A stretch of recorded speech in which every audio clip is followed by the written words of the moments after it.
a movement in the collective towards embodiment, moving from this age of information to an age of embodiment, because all the information in the world doesn't matter if we're not actually implementing what we know, if we're not actually integrating that knowledge, that information. And so that's where I'm curious to just deep dive a little bit more into what these words even mean in the context of conscious movement and the Dance to Heal work. Integration, embodiment. I mean, can you just detail a little bit more about what those words mean to you in the context of this work? Sure.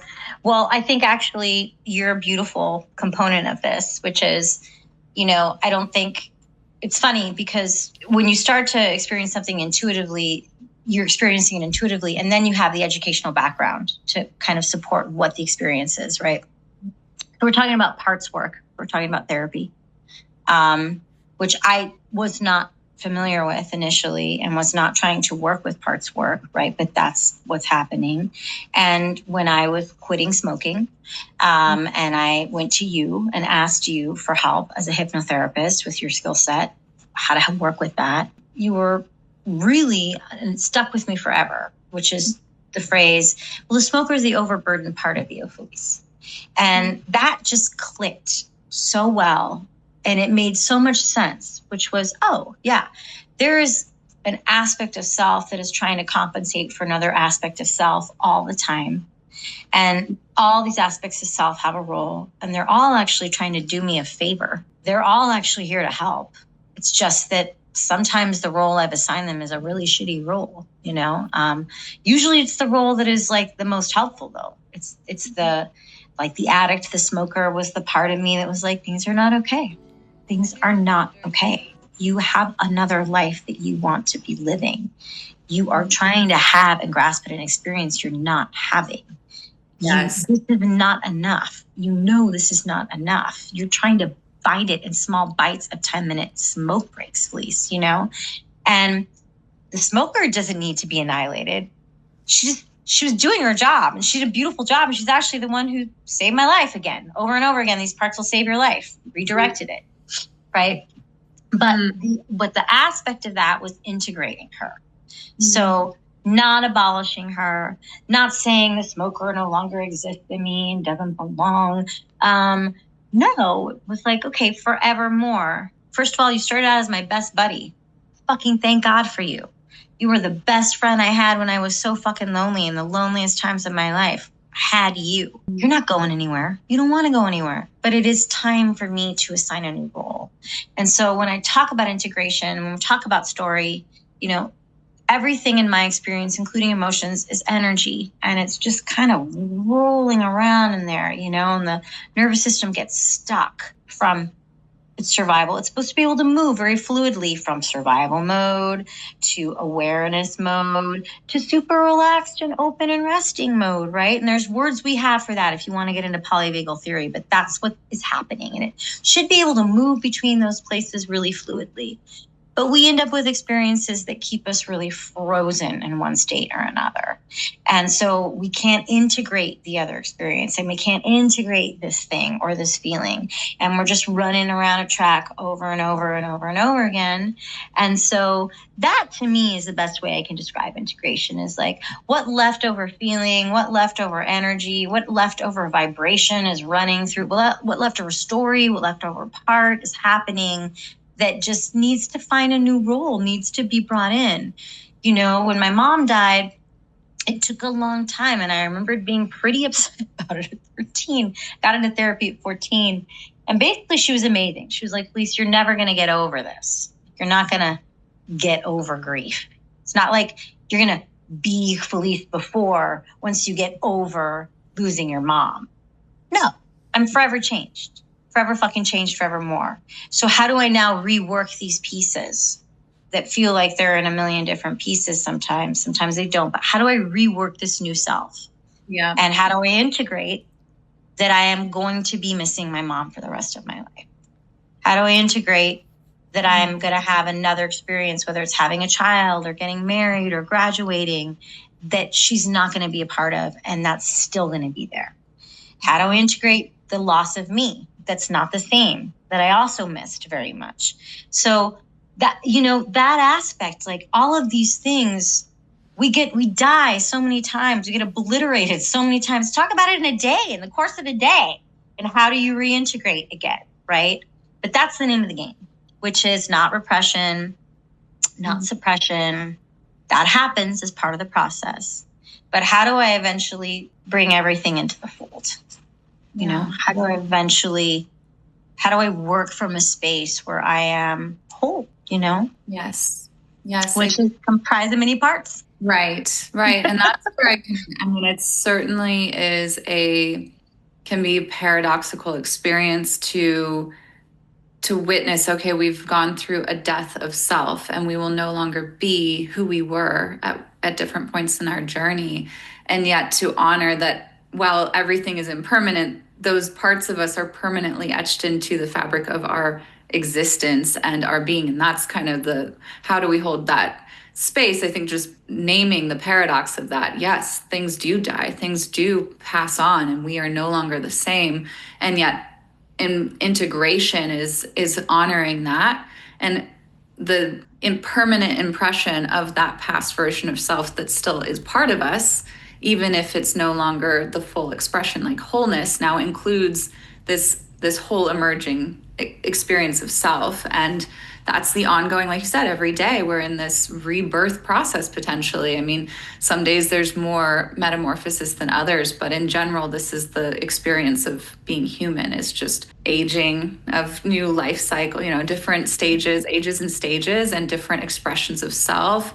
Once you fulfill a certain need or calling, then it's what's next, there's this experience of always becoming. And that's back to beautiful, going back to what you shared about what is already happening and seeing the dance of life. I've so appreciated those words, and I repeat them so often in terms of when we start to see life as a dance, what happens, and allowing it to be. I think Ram Dass has a beautiful quote to that effect too. Like, we can either do it like it's a great weight, or we can do it as if it's part of the dance. And what happens to the way we experience these realities when we see it through that lens, the paradigm of this is part of the dance of life.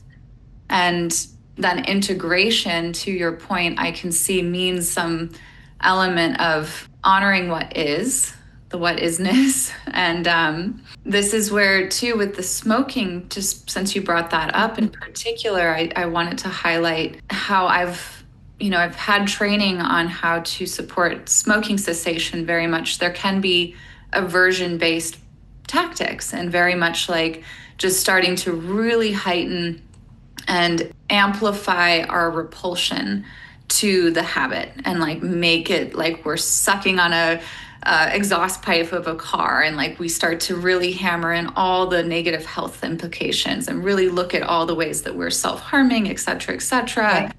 And there's place and time for that. I completely understand. It's just when you actually dig into what is going on with that dance between you and cigarettes, what was you and nicotine, and like how it wove in and out of your story, there's so many pieces of that are worth retaining, even if the smoking is no longer something you want to be part of your whole experience, your expression of self, to reframe, and then to be in more of this shifting your steps in the dance, rather than just being in this complete rejection mode of wishing it had never been a part of your dance.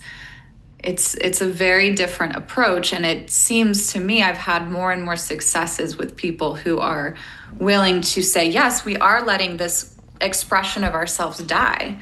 This whole dance that is played out in this particular way, where I'm huffing and puffing and like in this incredible anxiety, and like smoking on the cigarette, looking for fulfillment, even though I feel so empty, like in this kind of state about it, to starting to like, okay, now how can we shift even just 30 seconds between the desire for the cigarette and smoking the cigarette, and then change the way you're dancing with the cigarette as a stepping stone to actually releasing the need for it to show up that way, that the smoker being that one that is showing you what's not working in your life. Starting to get curious about, like, what am I actually reaching for? Dopamine, sure. There's that chemical dependency. And yet there's also, when the addict part of me shows up now, it's such a clear indication that, like, oh, whoa, I'm ignoring some part of some calling in me that would allow me to feel bliss for life. That would mean I don't even look to substance to create that experience. But if I'm thinking about substance as a way to create that experience of a high, I start to recognize that there's some other part of my life that I'm denying, that because I've experienced enough examples of when I answer the call, the deep soul purpose call of my life, I get a high off of that. And I no longer want substances to scratch that itch. So now it's become this beautiful vehicle for me understanding. This is integration to me. It's like, it's no longer rejecting, like, what's wrong with me? I'm thinking about substance again. I wish that I could just take, ingest this thing and feel this way. It's like, oh, there's that feeling again. And I've now learned what that feeling actually is showing me, what it's an indicator, like a check engine light on the dash. I pop the hood and remind myself of what needs to be, recalibrate it, filled up again, so that I can go about my life in a sense of wholeness, balance, harmony. I mean, I think, right, you said it beautifully. I was just going to say recalibrate. Look, everyone gets to choose whatever journey they want to have here. It's a richer journey for me to be curious about why I'm doing what I'm doing, and why what's moving in me is moving or acting the way that it is. And I'm a pragmatist at heart. So, that's a richer cost benefit, because I can keep coming back to that over and over and over again, right? And it's there forever, as opposed to like this game. One of the things I'll talk to about patience is there's a lot of liberation in just planning on being triggered again. Like, yes. just like, let's not play this game of I'm not going to get triggered, or I can't wait till I'm so healed that I'm not triggered, or the name of the game is to not be triggered. You're going to get fucking triggered. Just plan on getting triggered. Let's just plan on getting triggered for the rest of our fucking lives. And now, and then what are we going to do when I get triggered, right? So it's that same fluidity, and dance is such a beautiful metaphor for it, because it's the truth. It's like gymnastics or anything. You practice a skill over and over and over again as a technique, so you don't think about it. So it becomes muscle memory. But then, then you have to be able to be fluid and change up the steps here. And then all of a sudden you're doing this piece of choreography that you've set, that you're really attached to, that you perform really well. And now it's in a space that's half the size that it used to be, and it has to be changed by this degree or this angle. And now you're doing it here. And now you're doing that. And guess what? Now this doesn't work for this momentum anymore. This timing doesn't work anymore. But the dynamism, and I also just want to speak to addiction that way. Like, even the word high, I think we have such a limited idea of what that is. I mean, most of the time when we're experiencing an addiction, we're not even aware we're high. We're experiencing soothing, familiarity, comfort, a numbness of loss, or acute, aloneness, overwhelm. Like, people think of high as like, it's actually really complex, and it's filled with all of those experiences. And the idea being that we're meeting a need every time. That's the other big question that comes from, I think, this kind of work, which is like, instead of I don't want this, or stop this, or this isn't good, is, well, what need is this meeting? Including shame, including guilt, all of it. I can stop and be like, okay, this is meeting a need. Always it's meeting a need. Every part of me is trying to meet a need. So what need is this meeting? And it's, to me, this is back to the heart of conscious movement work, in my opinion, and how it dovetails so beautifully with parts work, among other modalities, is relational. It's a relational viewpoint with our bodies, with the consciousness, the wisdom of our bodies, and this notion that when you said loneliness too, like to numb a loneliness, or that, like you said, with highs, it's not even like maybe like there's an occasion. If you're in addiction, you might have an occasion of high, but that's not really even what it is anymore, if at all. And so true that it's typically, that's part of what was so effective for you too. Like, hey buddy, like, we're talking to the cigarettes as like a companion. and a grieving the loss of this long-term companion that's more constant in your life than so many other things that have come and gone and ripped your heart out. And like this experience of relationship, that is the heart of parts work, that is the heart of conscious movement, and part of what I think ends up being such a beautifully effective way to meet those underlying needs more effectively is that we start being in relationship to ourselves. And it starts being, I even catch myself so often saying, as examples of what my inner life is like now, where I'm like, we're going to figure this out. Me talking about myself, like me and my inner child are going to, like, we're going to figure this out. I speak to myself in we's now. It's not just, I'm Not gonna, I. yeah, and it sounds like I have to clarify because sometimes I'm telling people some examples of what's been going through my mind, and I'm like, when I say we, I mean I mean me and Yeah. these parts of me that are showing up that I know how to be in relationship, and it's a we now. I get to be with myself in this. I get to Right. be with my human experience in this. And yes, I still need other human contacts. I'm a social being like every one of us. It's just it starts to create more of that foundation of I am no longer alone in this, even when I am alone, even when as a human, we are all the only one that can truly know our personal experience. We are the only person that knows this whole timeline the way we will know it, us and God. And that's where, too, it becomes this we of connection to a bigger, greater fabric of life and divine connection. But that's a part of how I sense the self-soothing of loneliness, which is at the heart of so much that we are, reaching and clamoring to do. To what we're avoiding too is that feeling, and that's part of what's creating so much harm at times. So that's part of what has I found been such an effective way of experiencing all the spectrum of emotions and starting to dialogue with my experience through to not like you said, because some of our experience isn't language isn't going to cut it.